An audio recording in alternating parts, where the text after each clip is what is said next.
Welcome to this explainer. You know that crazy phenomenon where two people face the exact same difficult situation, but one totally freezes up while the other effortlessly pivots and finds a way out? Yeah, that is not about luck or having better resources. It's actually a highly specific psychological tool. And today we're going to unpack exactly how shifting your cognitive and linguistic perspective can completely change your reality. So let's dive right in. We're kicking things off with a massive concept established by the brief therapists over at Palo Alto's Mental Research Institute, which has also been heavily studied at the University of Helsinki: reframing. Basically, it's changing the conceptual or emotional setting of an experience. I like to think of it like swapping the lens on a camera. The actual facts in the picture, they haven't changed at all.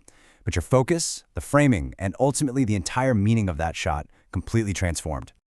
Tony Robbins actually hit the nail on the head with this. He says misfortune is often just a point of view. I mean, good and bad things happen to all of us, right? But how we react to our own habitual perception patterns, that is 100% in our control. If you can hunt down an empowering meaning in whatever life throws at you, you basically master your emotional life. So here is our roadmap for today. 1. The power of perception. 2. Sales, objections to solutions. 3. Career, hardships into growth. 4. Home, empathy over conflict. And 5. Master your new frame. Section 1. The power of perception, changing the lens. Let's look at the core mechanism of how we perceive the world with context reframing. Think about a pounding headache. If you're the one suffering, it is a terrible misfortune, just awful. But switch the context for a second. To an aspirin salesman, that exact same headache is a gold mine. It's a massive opportunity. The event itself didn't change one bit, but swapping the context reveals a totally different reality. So the big question is, how do we take this idea of context reframing and use it in the real world? Like, how do you turn a hard, flat-out no in a high-stakes business meeting into a resounding yes? Section 2. Sales, objections to solutions, turning roadblocks into stepping stones. In the high-pressure world of sales, objections usually make people completely freeze up. But if we look at it through the lens of neurolinguistic programming, or NLP, objections are not roadblocks at all. According to Mario Krivokapich's research on NLP and sales, reframing objections is practically an art form. You are actively changing the context of a client's concern to help them see solutions they completely missed. You're never arguing with them. You're just helping them look at their own problem from a fresh angle. Let's look at the absolute classic, the budget objection. They say your product is way too expensive. The old panic-induced frame is to immediately slash the price. But the new frame? You subtly take the lead by zooming out to the big picture. You say something like, actually, our solution saves significant time, resources, and offers unmatched long-term customization. See what happened there? Instead of sweating the upfront cost, you completely reframe the conversation around long-term value and the opportunity cost of not buying. Krivokapich gives us some amazing NLP techniques for this. You can shift the focus right back to the solution, highlight those opportunity costs, or, honestly my personal favorite, use analogies and metaphors. If a client is stressing over implementation time, validate that, sure, but then hit them with a reframe. Tell them that the boost in team collaboration they're going to get is literally like upgrading from a bicycle to a Ferrari. It's a fun, vivid way to totally shift their perspective. Okay, but what happens when the pushback isn't coming from a client? What if that objection is coming from your own career path or a messy workplace conflict? Section 3. Career, hardships into growth. Redefining workplace difficulties. We all know that workplace conflicts or missing out on a promotion can create some deeply negative, heavy emotional frames. And if you let them fester, they can paralyze a company's culture. Forbes contributor and conflict resolution expert Marcy Dixon says you have to actively look for the presence of the good. Let's say you get passed over for a promotion. The old frame screams, I failed. But the new frame? Well, now I have more time to level up my skills and grab an even better role with higher pay. You are literally taking a perceived weakness and turning it into a challenge to build a brand new strength. Negotiation expert William Ury sums this up beautifully. He talks about redirecting attention away from dug-in positions and toward creative options and fair standards.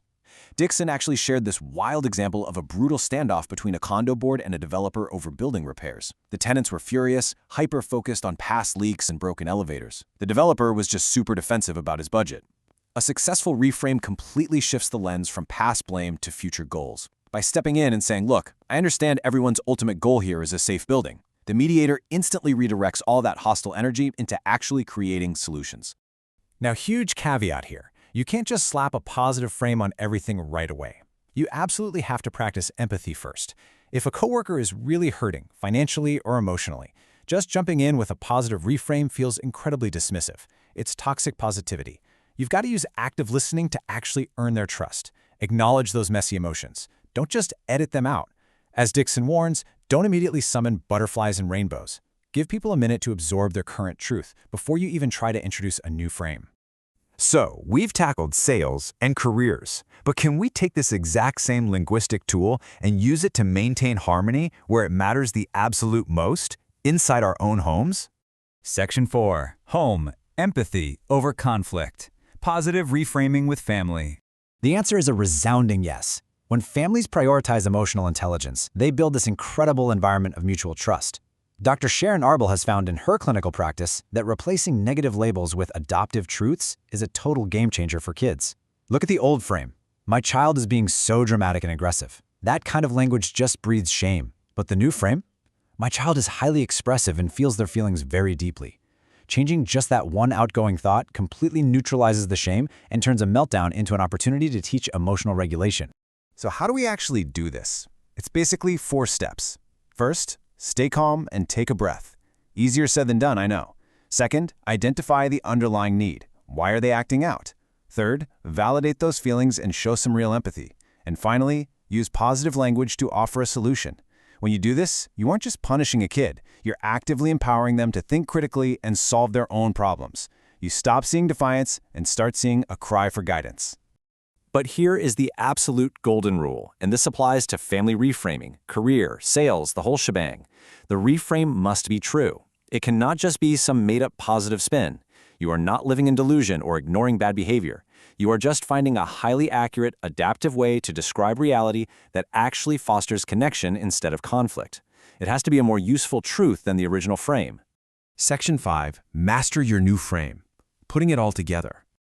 We have covered some serious ground today, so let's tie it all together. Look at this progression across the 3 domains. Whether you're trying to close a massive deal against a budget objection, bouncing back from a career setback, or just trying to calm down a frustrated toddler, the underlying mechanism is exactly the same. Reframing hands you the power to step back, look at the raw facts, and purposefully choose the most useful perspective. You're turning roadblocks into stepping stones, failures into massive growth, and outright defiance into deep understanding. So I'm going to leave you with this to chew on. If misfortune really is just a point of view, what challenge in your life right now is just sitting there waiting for you to completely change the lens? What situation do you need to put a totally new frame on today? Thanks for hanging out for this explainer, and seriously, go out there and start shifting those frames.